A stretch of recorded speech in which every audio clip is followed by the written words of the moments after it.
Congress, BJP व अन्य किसी भी विरोधी पार्टी तथा गठबंधन आदि के साथ मिलकर नहीं, बल्कि अकेले ही अपनी पार्टी के बलबूते पर पूरी तैयारी व दमदारी के साथ ये चुनाव या जो रिजर्व सीटें हैं, तो हमने रिजर्व सीटों पर भी अकेले एक ही कम्युनिटी के लोगों को नहीं, एक ही बिरादरी के लोगों को नहीं, बल्कि शेड्यूल कास्ट में जो विभिन्न जातियां आती हैं तो उनको हमने चुनाव लड़ने का मौका आगरा रिजर्व सीट से, तो फिर हमने यहाँ पर तो जाटव समाज की महिला को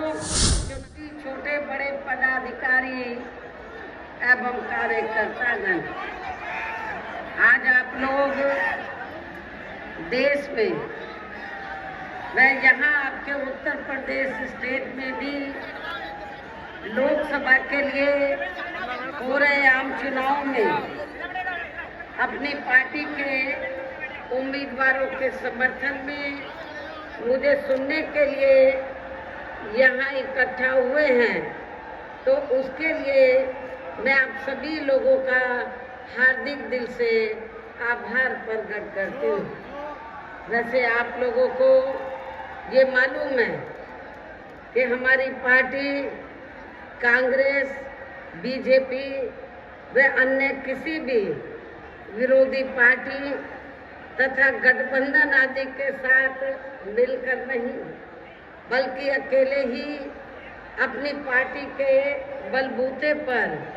पूरी तैयारी व दमदारी के साथ ये चुनाव लड़ रही है। इसके साथ ही हमने टिकट बंटवारे के मामले में भी यहाँ सर्व समाज के लोगों को उचित भागीदारी दी है, जिनको कामयाब बनाने के लिए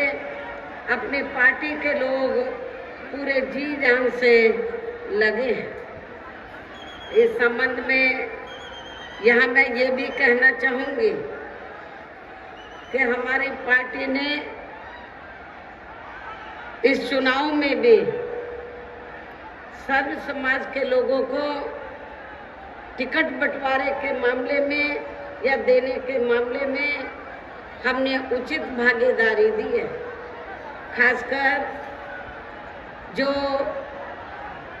दलित वर्ग के लोग हैं या जो रिजर्व सीटें हैं, तो हमने रिजर्व सीटों पर भी अकेले एक ही कम्युनिटी के लोगों को नहीं, एक ही बिरादरी के लोगों को नहीं, बल्कि शेड्यूल कास्ट में जो विभिन्न जातियां आती हैं तो उनको हमने चुनाव लड़ने का मौका रिजर्व सीटों पर दिया है। आगरा के लोगों को ये मालूम है कि जब इस चुनाव से पहले आपके उत्तर प्रदेश में लोकल बॉडीज के चुनाव हुए थे और यहाँ मेयर का चुनाव हुआ, तो हमारी पार्टी ने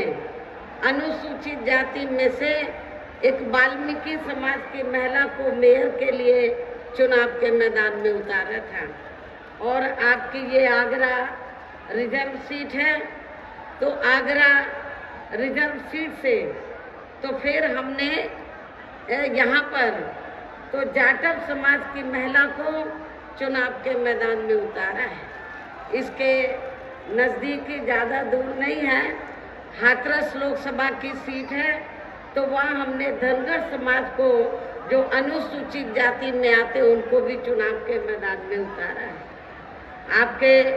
आगरा से लगी हुई फतेहपुर सीकरी की सीट है, तो यहाँ हमने अपर कास्ट समाज में से तो खास तौर से ब्राह्मण समाज के व्यक्ति को हमने चुनाव के मैदान में उतारा है। तो इस प्रकार से हमने टिकट बंटवारे के मामले में सर्व समाज के लोगों को बीएसपी में जुड़ने की उनकी तादाद को ध्यान में रखकर हमने उचित भागीदारी दी है। हालांकि आज यहाँ आपकी इकट्ठा हुई अपार भीड़ व भीड़ के जबरदस्त जोश को भी देखकर अब मुझे ये काफ़ी हद तक भरोसा हो गया है कि पिछली बार की तरह इस बार भी आप लोग अपने प्रदेश से और यहाँ अपने क्षेत्र से तो लोकसभा चुनाव में अपनी पार्टी का बेहतर रिजल्ट जरूर लाएंगे। इसके लिए अब मैं आप लोगों का ध्यान कुछ जरूरी बातों की तरफ दिलाना चाहती हूँ और इस संबंध में विशेषकर मैं कांग्रेस, बीजेपी व इनके अन्य सभी सहयोगी दलों के बारे में ये कहना चाहूँगी कि आज़ादी के बाद शुरू में केंद्र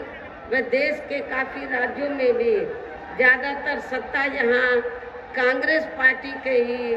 हाथों में केंद्रित रही है, किंतु इनकी अधिकांश मामलों में रही गलत नीतियों एवं गलत कार्य प्रणाली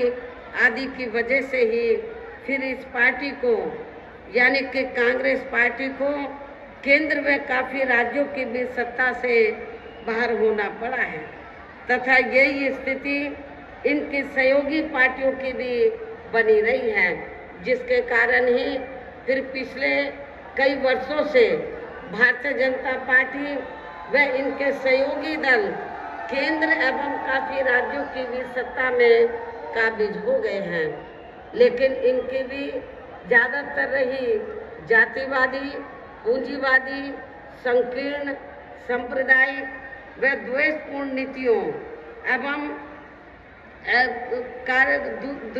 नीतियों एवं कार्य प्रणाली आदि से तथा इनकी कथनी व करनी में भी काफ़ी अंतर होने की वजह से अब ऐसा लगता है इस बार ये पार्टी भी यानी कि भारतीय जनता पार्टी भी केंद्र की सत्ता में आसानी से वापस आने वाली नहीं है, बशर्ते यदि ये चुनाव इस बार फ्री एंड फेयर होता है तथा हम चर्चा के मुताबिक वोटिंग मशीनों में भी कोई गड़बड़ी आदि नहीं की जाती है और वैसे भी इस बार चुनाव में इनकी कोई भी पुरानी एवं नई चल रही नाटकबाजी, जुमलेबाजी व गारंटी आदि काम में आने वाली नहीं है, क्योंकि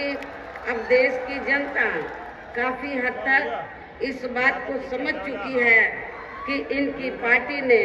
अब तक देश के विशेषकर गरीबों, कमजोर तबकों, मध्यम वर्गीय एवं अन्य मेहनतकश लोगों को जो इन्हें अच्छे दिन दिखाने के असंख्य प्रलोभन भरे वायदे किए हैं तथा अनेकों हवाई व कागजी गारंटी आदि भी दी है, तो उनका जमीनी हकीकत में अभी तक इन्होंने लगभग 1/4 हिस्सा कार्य भी नहीं किया है, बल्कि इसके स्थान पर इनका ज़्यादातर समय व ताकत भी जहाँ इनके अपने चहेते रहे बड़े बड़े पूंजीपतियों एवं धन्ना सेठों को ही ज़्यादा से ज़्यादा मालामाल व धनवान आदि बनाने में तथा इन्हें हर स्तर पर छूट देने व बनाने में ही लगी रही है, जिनके अधिकांश आर्थिक सहयोग से ही ये पार्टी व अन्य पार्टियां भी अपना संगठन चलाती हैं तथा चुनाव आदि भी लड़ाती हैं, जिसका काफ़ी कुछ खुलासा बॉन्ड की आई रिपोर्ट से भी हो जाता है। इसके साथ ही अब ऐसा लगता है कि कांग्रेस पार्टी की तरह ही बीजेपी ने भी केंद्र की तमाम सरकारी जांच एजेंसियों का ज़्यादातर राजनीतिकरण ही कर दिया है। इसके अलावा देश के किसान वर्ग भी वर्तमान बीजेपी की सरकार में शुरू से ही अपनी विभिन्न समस्याओं को लेकर काफ़ी ज़्यादा दुखी व परेशान रहे हैं और अभी भी हैं, जबकि यूपी में 4 बार हमारी पार्टी की रही सरकार ने इनके हितों का भी हर स्तर पर विशेष ध्यान रखा है। हमारी पार्टी की रही सरकार ने तो किसानों को खेती करने के लिए समय पर इनको सस्ते साधन उपलब्ध कराए और इसके साथ ही तो इनकी फसल का भी हमारी सरकार ने उचित दाम दिया है, जो अब आपको ना तो यूपी की सरकार में ना केंद्र की सरकार में नेशनल लेवल पर किसानों को ये सब राहत मिलती हुई नजर नहीं आ रही है। इतना ही नहीं बल्कि केंद्र में पूर्व की रही कांग्रेसी सरकार की तरह ही वर्तमान भाजपा सरकार में भी इनकी जातिवादी, हीन, सांप्रदायिक एवं पूंजीवादी सोच व नीतियों के चलते ही पूरे देश में सर्व समाज में से खासकर गरीबों, दलितों, आदिवासियों, पिछड़े वर्गों, मुस्लिम एवं अन्य धार्मिक अल्पसंख्यक समाज के लोगों का भी पूर्ण रूप से विकास व उत्थान आदि नहीं हो सका है। और इस संदर्भ में वैसे आप लोगों को ये मालूम है कि पूरे देश में यहाँ दलितों, आदिवासियों एवं अन्य पिछड़े वर्गों का सरकारी नौकरियों में वर्षों से अधूरा पड़ा आरक्षण का कोटा भी अभी तक पूरा नहीं भरा गया है। विशेषकर SC व ST वर्गों के सरकारी कर्मचारियों का पदोन्नति में आरक्षण भी अब काफी हद तक प्रभावहीन ही बना दिया गया है। और यहाँ मैं आप लोगों को ये भी बताना चाहती हूँ, जब यहाँ समाजवादी पार्टी की सरकार थी तो समाजवादी पार्टी की सरकार ने SC व ST वर्गों के सरकारी कर्मचारियों का पदोन्नति में जो आरक्षण है इसको पूरे तौर से इसको खत्म कर दिया था। ये आप लोगों को इस बात की भी जानकारी होनी चाहिए। और इतना ही नहीं, जब इस मामले को हमारी पार्टी ने संसद में उठाया, SC ST का जो पदोन्नति में आरक्षण है इसको प्रभावशाली बनाने के लिए संशोधन बिल लाने के लिए सरकार पर दबाव बनाया, तो उस समय सेंटर में कांग्रेस पार्टी पावर में थी। तो उस दौरान कांग्रेस और बीजेपी दोनों की मिली भगत से समाजवादी पार्टी को आगे करके इस बिल को पार्लियामेंट के अंदर फाड़ा गया। और इतना ही नहीं बल्कि बीजेपी और कांग्रेस पार्टी दोनों की मिली भगत से इस बिल को पास नहीं होने दिया, इस बिल को पास नहीं होने दिया। और इतना ही नहीं, आज जो खास तौर से आरक्षण को लेकर जो किस्म किस्म की बातें कही जा रही हैं, SC ST OBC के आरक्षण को लेकर कांग्रेस भी लंबी चौड़ी बातें कर रही है, बीजेपी भी, जबकि ये दोनों पार्टियां SC ST OBC के आरक्षण के खिलाफ हैं। ये दोनों पार्टियां नहीं चाहती हैं SC ST OBC के वर्गों के लोगों को आरक्षण का पूरा लाभ मिले। साथ ही केंद्र व राज्यों में भी विरोधी पार्टियों की रही सरकारों में इन सभी वर्गों को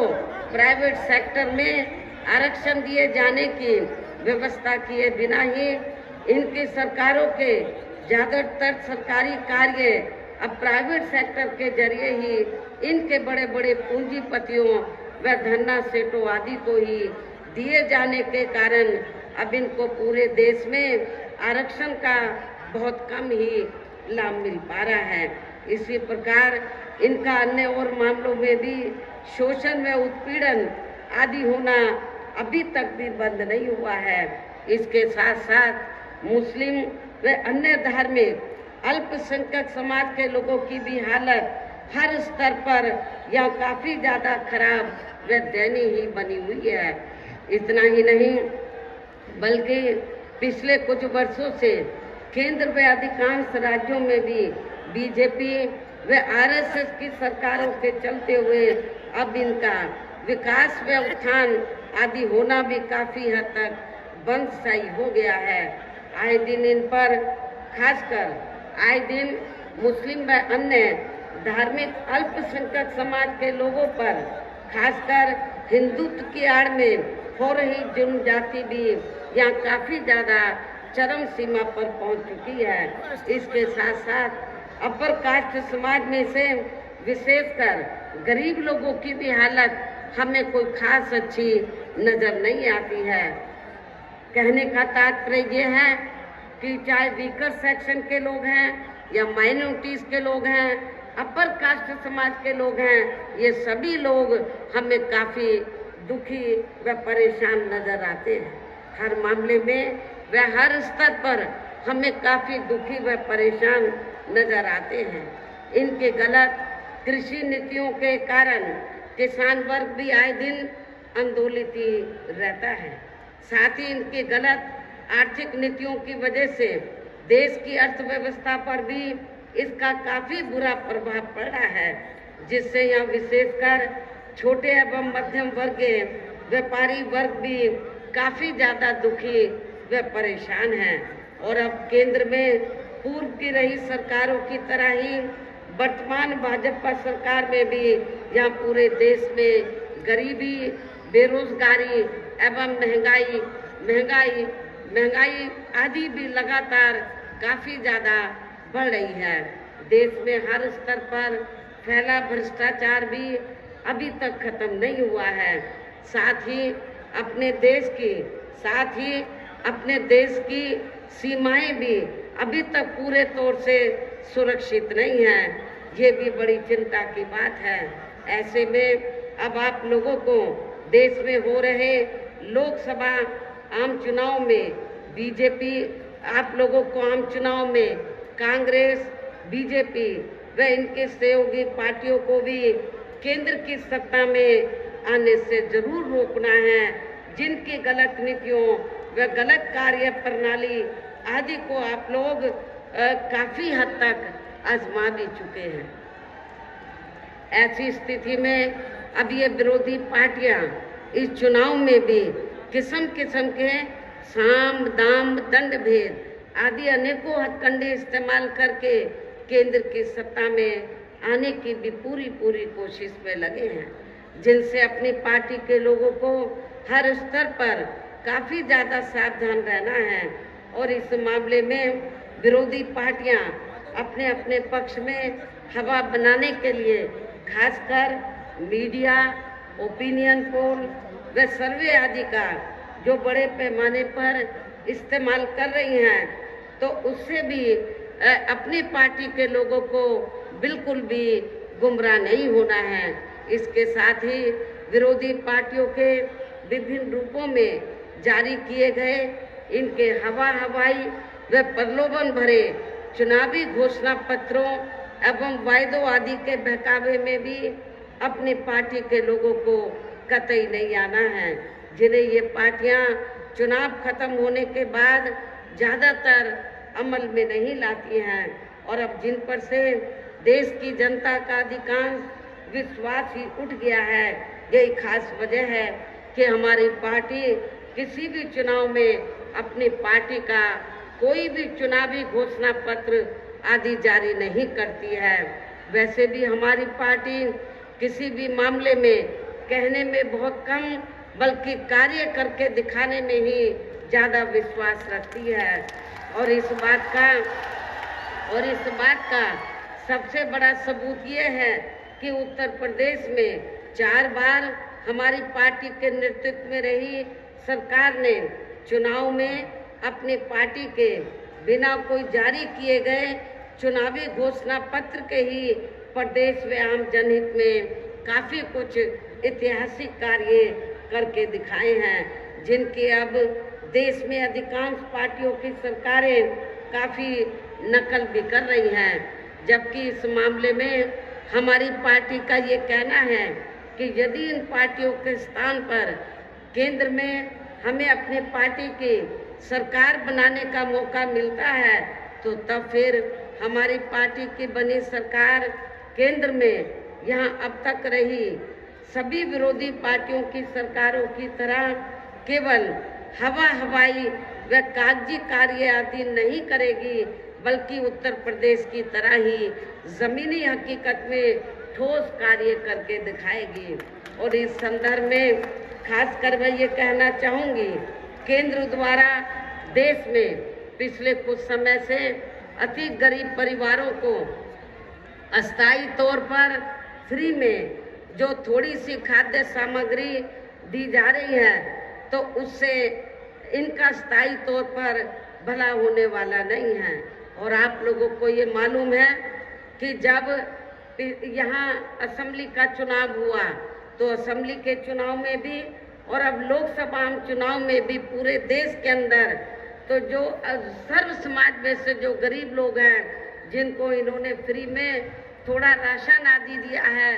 खाद्य सामग्री आदि दी है, तो उसके एवज में तो ये इन्होंने असेंबली के चुनाव में भी लोगों को गुमराह करने के लिए और अब लोकसभा चुनाव में भी तो बीजेपी और आरएसएस के लोग तो अपने कंधे पे थैला टांग कर तो गांव-गांव में घूम रहे हैं और क्या कह रहे हैं कि देखो श्री नरेंद्र मोदी जी ने तो आपको फ्री में राशन दिया है, तो आपके ऊपर मोदी जी का बहुत कर्ज है, तो आप कर्ज के रूप में तो आप ये जो कर्ज है तो इस चुनाव में आपको अदा करना है, वोट के रूप में बीजेपी को वोट देकर आपको ये कर्ज अपना अदा करना है। लेकिन मैं अपने ऐसे सभी लोगों को, गरीब लोगों को ये कहना चाहती हूँ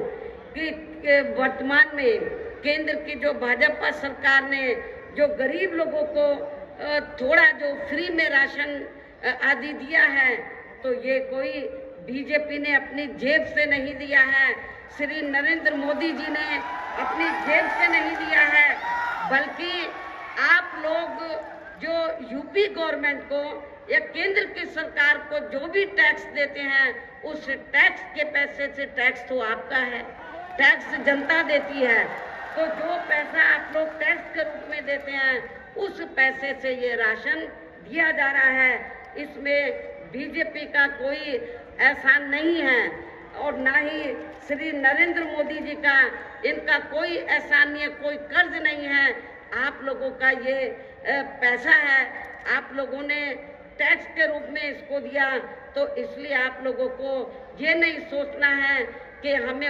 उनका नमक खाया है, ये नमक तो आप ही लोगों का है। आप लोगों ने टैक्स दिया, उससे आप लोगों को ये फ्री में राशन आदि दिया गया है, तो इनके बहकावे में आप लोगों को कतई भी नहीं आना है। ये भी मैं और वैसे भी ये जो गरीब लोग हैं वैसे भी इनकी ये जटिल समस्या देश में हर हाथ को काम देने से ही केवल दूर हो सकती है, जिसकी तरफ हमारी पार्टी की बनी सरकार विशेष ध्यान देगी। साथ ही देश में पिछले काफी वर्षों से आए दिन बढ़ रही गरीबी, बेरोजगारी व महंगाई आदि से भी जनता बहुत ज़्यादा दुखी व परेशान है, जिसे भी आर्थिक नीतियों में तब्दीली करके जरूर दूर किया जाएगा। धर्म की भी आड़ में पिछले कुछ वर्षों से खासकर मुस्लिम समाज के लोगों का द्वेष की भावना से जो इनका काफ़ी ज़्यादा शोषण व उत्पीड़न आदि किया जा रहा है, तो उसे भी जरूर रोका जाएगा। और ये सब हमने अपनी यूपी की रही सरकार में करके भी दिखाया है। हमने उत्तर प्रदेश के अंदर कोई भी दंगा फिसाद नहीं होने दिया है। इसके अलावा हमने यूपी में सर्व समाज में से गरीब एवं बेरोजगार लोगों को बेरोजगारी भत्ता आदि न देकर उन्हें बड़ी तादाद में रोटी रोजी के साधन भी उपलब्ध कराए हैं, जो अब ये कार्य भी अधिकांश ठंडे ही पड़े हैं, जिनको फिर सरकार बनने पर, केंद्र में सरकार बनने पर प्राथमिकता दी जाएगी। अर्थात देश में इस समय हो रहे लोकसभा चुनाव में विरोधी पार्टियों के जारी किए गए उनके हवाई व प्रलोभन भरे चुनावी घोषणा पत्रों आदि के बहकावे में अब यह खासकर देश के अति गरीबों, मजदूरों, बेरोजगारों एवं अन्य मेहनतकश लोगों को बिल्कुल भी नहीं आना है। और अब इन्हें ऐसी सभी विरोधी पार्टियों की हर हालत में ऐसी सभी विरोधी पार्टियों को हर हालत में केंद्र की सत्ता में आने से जरूर रोकना है, जिनके कथनी व करनी में काफ़ी अंतर रहा है तथा जिन्हें ये लोग वर्षों से आजमा भी चुके हैं। ऐसे में अब मेरा यही कहना है कि आप लोगों को अपने खुद के व अपने प्रदेश व क्षेत्र के तथा देश के भी हित में अपने वोटों को यहाँ कांग्रेस, बीजेपी व अन्य विरोधी पार्टियों को न देकर केवल अपनी एकमात्र हितैषी पार्टी बहुजन समाज पार्टी को ही देना है। जो ये पार्टी उत्तर प्रदेश की तरह ही केंद्र में भी अपनी पार्टी की सरकार बनने पर फिर पूरे देश में यहाँ अपनी पार्टी की सर्वजन हिताय व सर्वजन सुखाय की नीतियों पर आधारित ही सरकार चलाएगी। इसके साथ साथ केंद्र से जुड़ी आपके क्षेत्र की जो भी यहाँ स्थानीय समस्याएं होंगी तो उन्हें भी फिर दूर करने का हर संभव पूरा प्रयास किया जाएगा। साथ ही यहाँ गरीबों, मजदूरों, बेरोजगारों, कर्मचारियों, किसानों, छोटे व्यापारियों एवं अन्य मेहनतकश लोगों के हितों का भी विशेष ध्यान रखा जाएगा। सर्व समाज में से खासकर दलितों, आदिवासियों, गरीबों, दलितों, आदिवासियों, पिछड़े वर्गों, मुस्लिम व अन्य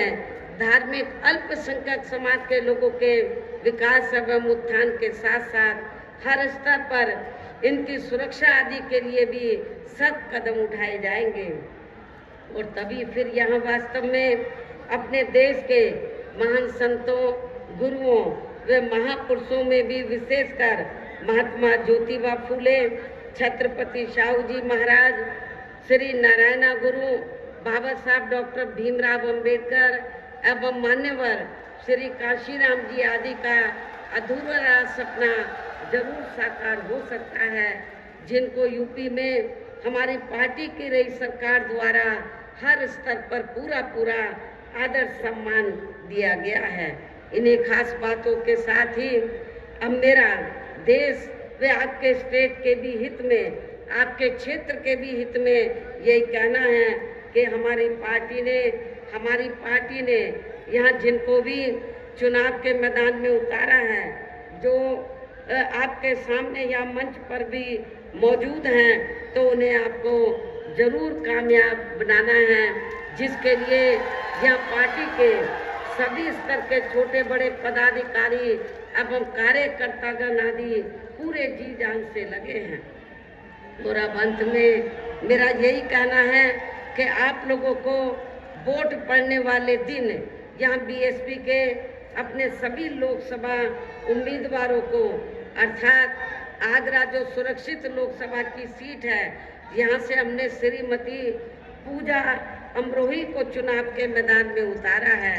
इसी जिले में, आगरा जिले में ही दूसरी सीट है फतेहपुर सीकरी लोकसभा की सीट। यहाँ से हमने श्री राम निवास शर्मा को, जो बहुत ही सामाजिक हैं और जी जान से अपनी सीट को जीतने में लगे हैं, इनको चुनाव के मैदान में उतारा है। हाथरस सुरक्षित लोकसभा की सीट से हमने श्री हेम बाबू को चुनाव के मैदान में उतारा है। हमारी महिला भी जो आगरे से चुनाव लड़ रही है, आपके जाटव समाज से ताल्लुक रखती है, ये भी जी जान से लगी हुई है,